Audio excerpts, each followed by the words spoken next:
다이다이 간다의 노신혜입니다. 오늘은요 강동 맑은 내과의 송세빈 원장님과 함께 고혈압에 대한 얘기를 나눠볼 거예요. 선생님 안녕하세요. 안녕하세요. 1편에서는요 고혈압 치료약 동반 질환에 따라 다르다라는 주제를 갖고 얘기를 할 텐데요. 고혈압이 침묵의 살인자라고 하잖아요. 그렇죠. 동반되는 또 질환이 음. 많다고 들었는데 네. 신부전, 당뇨병, 그리고 만성 콩팥병 등 질환을 동반하는 사례가 흔하다고 해요. 네. 이럴 때는 어떻게 치료를 해야 되는지도 궁금해요. 전 세계적으로 상품명으로 팔리는 혈압약들이 수백 가지가 됩니다. 혈압약들을 이제 몇 가지 카테고리로 나눌 수가 있는데요. 최소한 내가 혈압이 있거나 내 가족이 혈압이 있어서 고혈압약을 먹는다. 그러면 어떤 종류의 약을 먹는지는 알아야겠죠. 일단 크게 네 가지로 나누면 우리말로 하면 더 길고 어렵고 그래서요. 안지오텐신 전환 효소 억제제, 쉽게 말해서 ACE 이니비터, 그리고 비슷한 작용을 하는 안지오텐신 결합체 기량제 ARB라고 합니다. 그리고 칼슘 채널 차단제 CCB, 그리고 베타 차단제가 있고 마지막으로 사이아자이드 계통의 이뇨제인데 혈압약으로 쓰이는 게 있습니다. 이외에 알파 차단제도 있고 직접 혈관을 확장시켜서 혈압을 떨어뜨리는 약도 있는데 이런 약들은 특별한 경우 이외에는 사용을 잘 안 하기 때문에 크게 네 가지 정도의 혈압약이 있다고 알고 계시면 됩니다. 내가 그러면은 먹고 있는 혈압약이 어떤 계열의 약이냐 쉽게 알 수 있습니다. 상품명보다는 영어로 써 있는 성분명을 보시면 되는데요. AC 이니비터는 무슨 릴, 카프토프릴, 니즈노프릴 그렇게 끝납니다. 그래서 릴로 끝나면 내 약은 AC 이니비터구나라고 알면 되고 요즘에 특히 많이 쓰이는 ARB 제제는 있는데 그런 거는 탄으로 끝납니다. 올메살탄, 로살탄 그렇게 끝나기 때문에 무슨 탄으로 끝나면 이 약은 ARB 제제다. 그리고 전 세계에서 가장 많이 팔리는 약 중에 하나가 노바스크라고 암로디핀 성분은 되어 있습니다. 암로디핀이든 펠로디핀이든 그렇게 PINE로 끝나면 CCB다. 그리고 무슨 올, 카르베디올, 아테놀룰 그렇게 끝나면 베타블로커라고 생각하시면 되겠고 사이아자이드 계통의 이뇨제는 보통 그 하나만 쓰이기보다는 다른 약에 추가돼서 쓰이는 경우가 많은데요. 보통 그럴 때는 약 이름에 무슨 플러스라고 써 있습니다. 이뇨제 성분의 혈압약이 같이 추가되어 있구나 그렇게 생각하시면 되겠습니다. 고혈압 약이 이렇게 동반 질환에 따라서 다르다는 걸 알았는데 어떤 약이 쓰이는지도 궁금해요. 그렇죠. 혈압약이 종류가 많고 카테고리가 여러 개 있는데 각각의 어떤 동반 질환에 따라서 우선적으로 생각해야 되는 약이 있습니다. 먼저 쉽게 생각을 해보면 심장을 예로 들었을 때 심부전이라는 질환이 있습니다. 그거는 뭐냐면 심장이 이렇게 펌핑질을 해줘야 되는데 수축하는 능력이 떨어져서 혈액을 몸 전체적으로 원활하게 공급을 못하거나 아니면 심장이 펌프질을 하기 위해서는 심장으로 혈액이 들어와야 되는데 그러려면 심장이 늘어나야 되는데요. 이것을 이완 기능이라고 하는데 그게 안 될 경우에를 심부전이라고 합니다. 이 심부전일 때에는 혈액을 공급을 못하기 때문에 어지럽기도 하고 피곤하기도 하고 혈액을 앞으로 공급을 못하니까 거꾸로 뒤로 밀립니다. 그러면은 몸에 부종이 오고 뒤로 밀리는 게 폐로 가면 폐부종이 됩니다. 호흡곤란 그런 거에 나타나기 때문에 호흡곤란 같은 거를 치료하기 위해서는 라식스 같은 이뇨제를 사용합니다. 소변을 많이 빠져나가게 하고 그리고 심부전, 심장의 기능이 더 나빠지지 않게 하기 위해서는 AC 이니비터나 ARB 혹은 베타 차단제 그런 약들 쓰고 스타딘 같은 고지혈증이나 아스피린을 추가하기도 합니다. 그리고 고혈압과 더불어서 2대 만성질환 중에 하나인데요. 당뇨일 경우를 우선 말씀을 드리면 고혈당은 혈관을 딱딱하게 만듭니다. 그리고 나트륨을 재흡수하면서 수액을 같이 흡수하기 때문에 체액을 증가시키고요. 그로 인해서 고혈압을 유발하게 됩니다.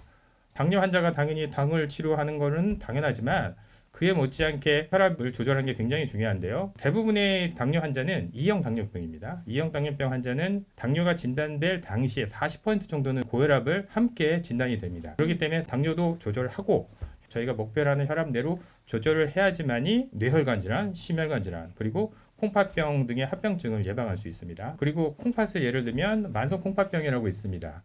고혈압 때문에 당뇨 때문에 콩팥이 망가지기도 하지만 콩팥 기능이 나빠지면 반대로 없던 고혈압이 생기고 고혈압 환자에서도 혈압이 조절이 안 되는 경우가 많은데요.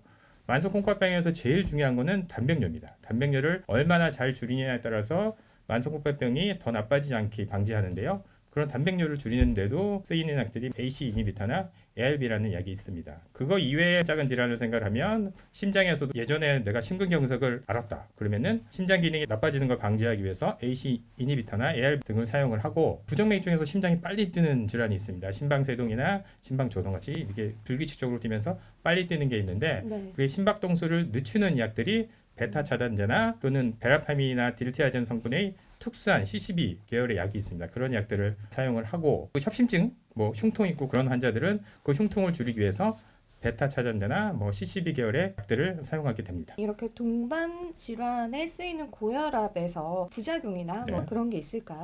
모든 약에는 부작용이 있습니다. 주의사항이 있고 금기사항이 있는 것처럼 고혈압 약에도 당연히 금기사항이 있고 부작용이 있습니다. 금기사항을 먼저 생각을 해보면 앞에서 계속 AC 이니비터 ARB를 계속 얘기하다 보니까 그러면은 그 약이 최고구나 라고 생각을 하시는데, 물론 심장질환이나 주로 콩팥 질환 같은 경우에는 많이 사용하지만 사용하면 안 되는 환자들이 있습니다. 예를 들어서 임산부 같은 경우에는 AC 이니비터나 ARB를 사용하면 안 됩니다. 금기입니다. 그리고 내가 어떤 약을 먹거나 음식물을 먹고 입술이 굉장히 부풀어 오르거나 눈두덩이가 되게 부풀어 오르는 맥관부종이라는 질환이 있습니다. 그런 환자에서는 AC 이니비터를 사용하면 안 됩니다. 그리고 좀 전에 심장이 빨리 뛰는 부정맥 환자한테 베타 차단제나 CCB라는 약을 쓴다고 했는데, 오히려 반대로 심장이 느리게 뛰는 환자가 있습니다. 예를 들어서 2도 방실 차단, 3도 방실 차단 그런 환자가 있는데, 그런 환자에서는 오히려 고혈압을 잡는다고 베타 차단제나 베라파밀 딜티아젠 약을 쓰면 큰일 납니다. 그리고 천식 환자나 말초혈관 질환 환자들이 있는데, 그런 환자들에서는 베타 차단제 같은 걸 좀 주의해서 사용하셔야 되고요.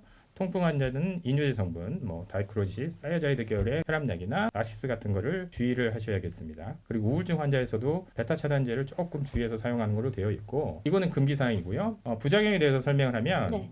흔하게 나타나는 부작용들이 많이 있습니다. 예를 들어서 AC 이니비터는 마른 기침을 합니다. 꽤 합니다. 그래서 내가 어떤 혈압약을 먹었더니 무슨 릴로 끝나는 약을 먹었더니 자꾸만 기침을 하더라. 그러면은 그 약 때문일 가능성이 굉장히 높습니다. 그래서 AC 이니비터랑 비슷한 작용을 하는 ARB라는 약으로 바꾸면 됩니다. 그러면 혈압도 떨어뜨리면서 마른 기침도 없애고 부작용도 없애고 굉장히 좋고, 그래서 요즘에는 AC 이니비터보다는 주로 ARB라는 약을 많이 쓰고요. 노바스크라는 암로디핀 성분 전 세계에서 가장 많이 팔리는 혈압약인데, 그런 CCB 계열의 약들이 전체적으로 보면은 두통이 좀 있습니다. 두통이 있고 안면 홍조가 있고 발이나 발목 쪽이 조금 붓는 그런 부작용들이 있기 때문에, 부작용이 있으면 약을 다른 계열의 약으로 바꾸는 것도 도움이 되겠습니다. 그 이외에 AC 이니비터나 ARB는 캔의 칼륨 수치를 높이기 때문에 칼륨 수치가 많이 올라가면 그런 약을 또 끊어야 되고, 중요한 것은 콩팥 질환에는 AC 이니비터나 ARB를 많이 쓰는데, 콩팥 질환 환자 중에서 콩팥으로 통하는 신용맥이라고 있습니다. 그게 두 개 다 만약에 협착이 되어 있으면 ARB나 AC 이니비터를 약을 쓰면 안 됩니다. 오히려 갑자기 콩팥 기능이 상승될 수 있기 때문에요. 네. 그래서 어떤 질환에 어떤 약을 쓰는 것보다 반대로 이 질환에는 이 혈압약을 쓰면 안 된다. 그게 더 중요합니다. 그리고 혈압약에 대해서 제일 중요한 거는 그 질환에 맞춰서 어떤 약을 쓰는 거, 그것도 중요하지만 어떻게든 목표라는 혈압을 조절하는 게, 목표치를 이루는 것이 굉장히 중요합니다. 우리나라 전체 인구 중에서 고혈압 환자가 어느 정도 될 것 같으세요?